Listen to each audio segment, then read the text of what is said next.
हम लोग मांग कर रहे हैं कि फरीदाबाद नगर निगम, गुड़गांव, मानेसर और कुछ परिषदों के चुनाव 1.5 साल से लगातार सरकार टालती दिखाई दे रही है। और अब अपनी निश्चित हार को देखकर सरकार की नीयत पे संदेह है कि सरकार ये चुनाव कराना भी चाहती है, नहीं कराना चाहती। हम मांग करना चाहते हैं कि लोगों का लोकतांत्रिक अधिकार, वो निगम में अपने वार्ड से ईमानदार लोगों को चुने, ईमानदार मेयर को चुने, उनको अधिकार मिले, चुनाव तुरंत कराया जाए। ये निगम जो पूरे देश और प्रदेश में भ्रष्टाचार के केंद्र के रूप में उभरा, फरीदाबाद निगम 200 करोड़ रुपए का घोटाला और यहाँ तक कि रिकॉर्ड रूम तक जला दिया गया। एक तरफ भ्रष्टाचार का केंद्र, दूसरी तरफ आज शहर की दयनीय स्थिति। ये फरीदाबाद नगर निगम नहीं, फरीदाबाद नरक निगम के रूप में अगर इसको जाना जाए तो कोई गलत काम नहीं होगी। आज शहर की सड़कें खुदी पड़ी हैं, टूटी हुई हैं। पीने के पानी की व्यवस्था ऐसी है कि आज पीने के पानी की क्वालिटी शायद फरीदाबाद में जो है वो शायद कहीं ना हो। कहीं सीवरेज की स्थिति, सफाई की व्यवस्था, पार्कों की स्थिति, कोई बड़ा विकास कार्य हुआ नहीं। यहाँ तक कि 24 घंटे बिजली भी जो मिला करती थी, आज वो उस पर भी प्रश्न चिन्ह लग रहे हैं। तो ये मैं समझता हूँ कि आज इन बातों को लेके ना सरकारी अस्पताल की क्या स्थिति है वो आप देखिए। तो ये स्थिति आज फरीदाबाद के लोगों को सामना करना पड़ रहा है और हमने इसलिए मांग करी कि ये चुनाव तुरंत कराया जाए। नहीं कराएंगे तो कांग्रेस पार्टी सड़कों पर उतरेगी। चुनावों में कांग्रेस डर गई थी, नगर निगम चुनाव चिन्ह पर नहीं हुए थे, क्या इस बार नहीं पार्टी चिन्ह? ये आपका जो ये प्रश्न है ये गलत प्रश्न है। इस बार क्या चुनाव कांग्रेस ने शुरुआत से, हरियाणा के बनने से और अब तक पंचायती राज के संस्थाओं में बिना सिंबल पे लड़ती आई कांग्रेस। मगर निगम के चुनाव में अब कांग्रेस पार्टी ने फैसला किया है, हम लोग मेयर भी सिंबल पे लड़ेंगे और पार्षद भी सिंबल पे, काउंसलर भी सिंबल पे लड़ेंगे। कांग्रेस पार्टी ने अपना फैसला बदला है।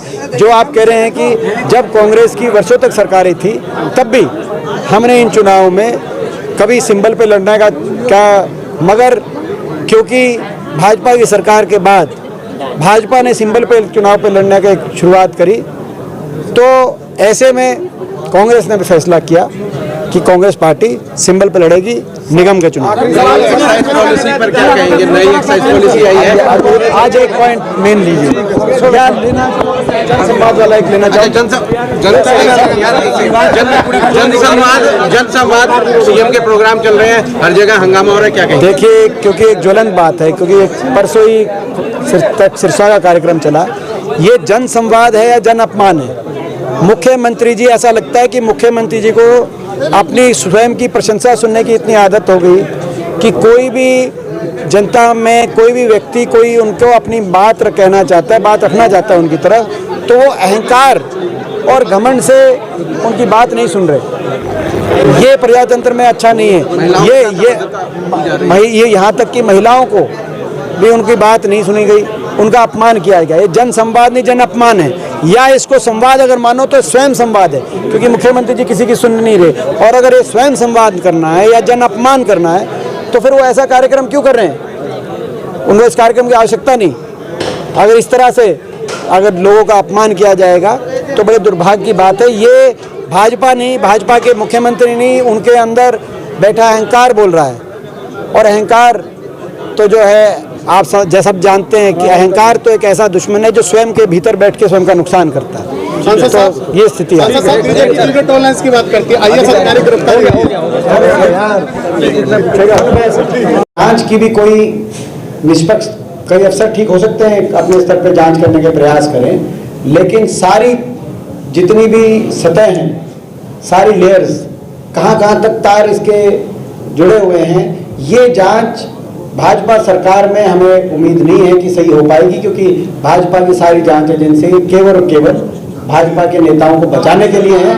और सरकार आते ही ये जो ना सिर्फ रिकवर कराएंगे, जो इसमें दोषी पाएगा, तो राजनीतिक व्यक्ति हो, पूरी जांच जहां तक तार यहाँ इसके पहुंचे हुए हैं, तो फरीदाबाद निगम घोटाले के और बाकी भी जो हरियाणा में बाकी सारे घोटाले हैं, पब्लिक सर्विस कमीशन घोटाला है, स्टाफ सिलेक्शन का कमीशन घोटाला है।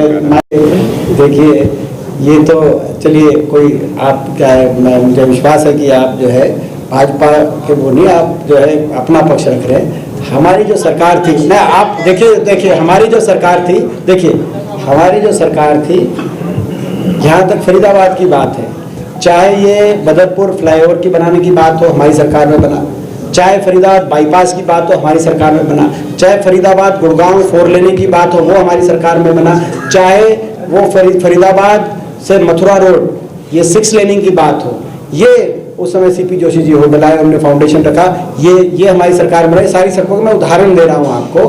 तो ये जो है अपना अब इसमें हम तुलनात्मक में जाएं, लेकिन आज स्थिति ये पूरे प्रदेश में, वो तो चलो आप पूछ रहे हैं, हमने जवाब दे रहे हैं। पूरे प्रदेश के लोग हर जगह, मैं तो हर रोज कई सौ किलोमीटर ट्रैवल कर रहा हूँ पूरे प्रदेश में। कोई एक विधानसभा क्षेत्र पूरे प्रदेश का ऐसा नहीं बता सकती है सरकार जहाँ सड़कें टूटी ना। ये तो पहले भी था। ये आपको लगता है नहीं था? नहीं, बहुत जमीन आपके कहने से माने। हार्डवेयर प्याली रोड पहले भी 9 साल से टूटी हुई। इस पॉलिसी पे तो खैर जो है शोध का विषय है और ये भी एक जांच का विषय है। ये सबको पता है प्रदेश में जो एक्साइज पॉलिसी को लेकर जो जिनके पास ये मंत्रालय है, उनकी जो सोच रही वो सबको पता है। समय आने पर उस पर भी जांच बिठाई जाएगी, ना सिर्फ शराब घोटाले पे, लेकिन एक्साइज पॉलिसी इस सरकार की किस तरीके से प्रदेश के लोगों को लूटने की हुई। हरियाणा शर्मसार हुआ, कोरोना भी नहीं छोड़ा इन्होंने। कोरोना में केंद्र सरकार को चिट्ठी लिखनी पड़ी हरियाणा सरकार को कि आप कम से कम ठेके खुलवाए इन्होंने, कि ठेके खुले रहने चाहिए, बाकी कुछ बंद हो जाए तो। और केंद्र सरकार को जब ये बात काफ़ी बड़ी बनी तो केंद्र सरकार ने चिट्ठी लिखी कि ठेकों को बंद करवा। तो ये स्थिति है इनकी एक्साइज की, जो अपना स्कॉलरशिप बंद कर दी है। क्या कहना चाहिए इस पे, आपका विचार क्या है? नहीं, बिल्कुल सही बात है। स्कॉलरशिप बंद हो गई, और जो हमारे समय फर्स्ट क्लास से 12वीं क्लास तक एससी कम्युनिटी से जो स्टूडेंट्स थे, ओबीसी कम्युनिटी से जो स्टूडेंट्स थे और बीपीएल कैटेगरी में जो स्टूडेंट्स थे, पहली से लेकर और 12वीं क्लास तक उनको वजीफा मिलता था। इस सरकार ने उस वजीफे को बंद करने का काम किया। 9 साल से कोई शिक्षकों की भर्ती नहीं करी। इस वजह से प्रदेश में 500 से ज़्यादा स्कूलों को बंद करने का काम किया। बच्चों को अपने स्कूलों के आगे बैठना पड़ा कि भाई स्कूल बंद ना हो। और शिक्षा मंत्री जी ने कहा कि ये बच्चे विपक्ष द्वारा और कांग्रेस द्वारा प्रायोजित हैं, कि इनकी एक और आदत है, ये हर चीज़ का जो लोगों का तिरस्कार अलग से करते हैं और विपक्ष को उसका जिम्मेदार पहले बता देते हैं। तो ये स्थिति बनी है आज। तो हमारी मांग है कि जेबीटी की शिक्षकों की भर्ती करे सरकार। अभी पीजीटी की भर्ती कैंसिल कर दी इन्होंने हाई कोर्ट में, वापस ले ली कि भर्ती हम वापस लेते हैं। कितने हरियाणा में जो देश में नंबर 1 बेरोजगारी है और 9 साल से शिक्षकों की भर्ती नहीं। हरियाणा अकेला प्रदेश क्यों है जिसमें शिक्षकों की भर्ती नहीं हो रही? पूरे देखा, जिसमें हर कार्यक्रम में और हर रोज लोगों को अपमानित करने का काम किया जा रहा। भिवानी में गए मुख्यमंत्री जी, वहां पर लगातार हर कार्यक्रम में लोगों को अपमानित किया, बड़े बुजुर्गों को अपमानित किया, जुडिशरी को अपमानित किया। एक जज के बारे में कहा कि भाई माथा खराब है, ठीक करेंगे। इस तरह के अहंकारी बोल। उसके बाद सिरसा गए, हतीन गए, वहां पर पलवल गए, वहां पे हर सभा में सिरसा के अंदर 3 दिन आपने देखा, 3 दिन हर, यहाँ तक कि हमारे देश की एक हमारी सरपंच, हमारी एक जो है बहन ने, अगर कोई इस तरह कोई करेगा तो उसको धक्के मारने की बजाय कम से कम उसके दुपट्टा उसके सर पे वापस रखने का एक साधारण से कोई नागरिक भी हो, कोई भी हो, कहीं ना कहीं कोई संवेदनशील। एक का कहा कि इसकी उठा के पिटाई करो। पिटाई करने का, करवाने का अधिकार इस प्रजातंत्र में, संविधान में किसी को नहीं दिया गया है। अगर कोई कानून, अगर पिटाई कराने का तो अधिकार जो है कोर्ट की भी एक सजा जो होती है निर्धारित होती है। क्या पिटाई कराने का अधिकार है क्या किसी को? मैं आपसे सवाल पूछना चाहता हूँ। तो वहाँ कहा गया कि पिटाई कराओ। एक अपनी हमारी महिला कह रही थी कि भाई जो है चिट्टे से, नशे से देश में सबसे ज़्यादा बेरोजगारी हमारे प्रदेश में, और नशे से मेरे अकेले लड़के की डेथ हो गई, जो 22-23 साल का लड़का था उनका, एक महिला का। कितनी दुख की बात है, और खुद विधवा है वो। और कहा कि तू सिखाई हुई भेजी हुई है, उनकी बात भी नहीं सुनी। करे वो उन्होंने एक ही मांग करी उन्होंने कि भाई जो चिट्टा बेचने वाले हैं, यानी कि जो नशे का जो कारोबारी जिनको सरकारी संरक्षण प्राप्त है सिरसा के अंदर, उनके खिलाफ कार्रवाई।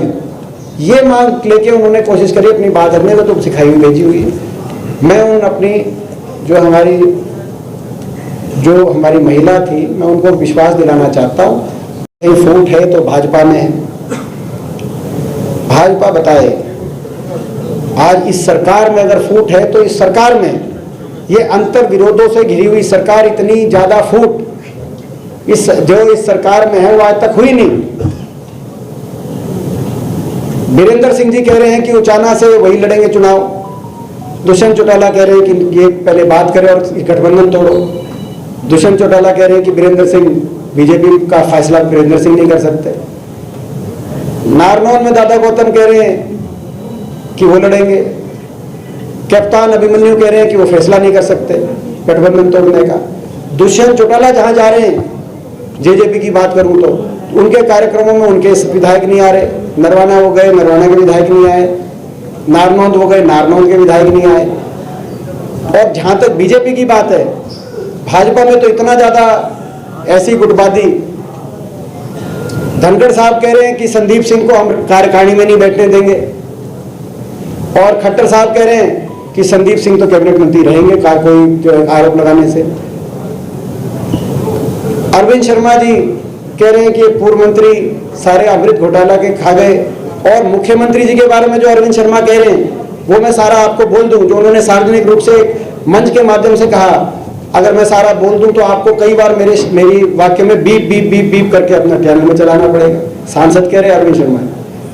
आदमपुर में चुनाव हुआ, राव इंद्रजीत वहां पे नदारद रहे, दिखाई नहीं दी हमें, क्यों नहीं आए वहां, उनसे जाके पूछो। तो यहाँ तो जो है हर जिले में, और ये नहीं हर जिले में आपको, यहाँ पर फरीदाबाद की क्या परिस्थिति है मैं बताना नहीं चाहता, किसकी टिकट कटी और क्यों कटी। गुड़गांव में राहुल लड़बीर की टिकट कटी, क्यों कटी। पानीपत के अंदर रेवड़ी जी की टिकट कटी, क्यों कटी, उनकी किससे बनती थी, किसने। ये तो अंतर विरोधों और फूट में घिरी हुई सरकार है। कांग्रेस जो है, कांग्रेस एक परिवार है, कांग्रेस एकजुट है, लोगों की जनभावना कांग्रेस साथ है। ये 75 पार का नारा दिया था, आप क्या देख रहे हैं? हम परिवर्तन देख रहे हैं हरियाणा में, और हरियाणा में देश में सबसे ज्यादा प्रचंड बहुमत से कांग्रेस पार्टी जीतेगी चुनाव। हम लोकसभा चुनाव भी जीतेंगे, 10 की 10 सीट, ऐसा हमारा मानना विश्वास है। और हिमाचल और कर्नाटक तो झांकी है, हरियाणा दिखाना बाकी है, हम ये मान रहे हैं। कर्नाटक जीतने के बाद जिस तरह से